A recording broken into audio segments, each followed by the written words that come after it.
हाय, आज मैं आपके साथ कैनवस पे नहीं स्केच बुक में एक ऐसा पेंटिंग बनाने वाली हूँ, तो वीडियो को लास्ट तक देखें। अगर नए हैं तो चैनल को सब्सक्राइब करें। आपको एक स्केच बुक लेना है, उसमें पहले स्केच बना लेना है।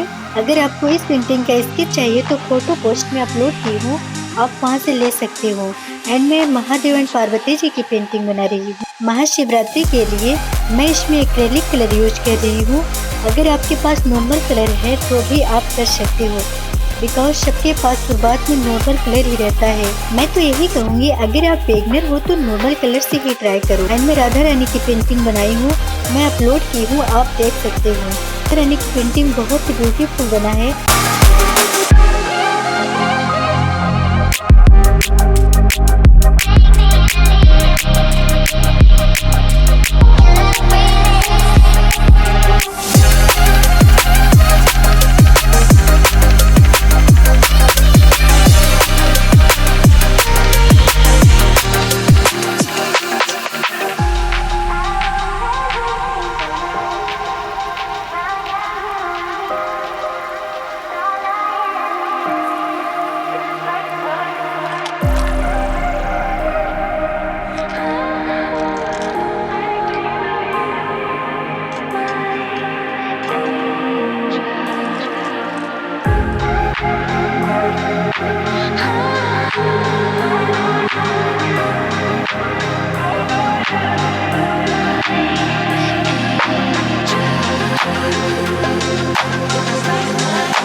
अगर कुछ सीखने को मिला है तो चैनल को सब्सक्राइब करें। बाय बाय, मिलते हैं नेक्स्ट वीडियो में।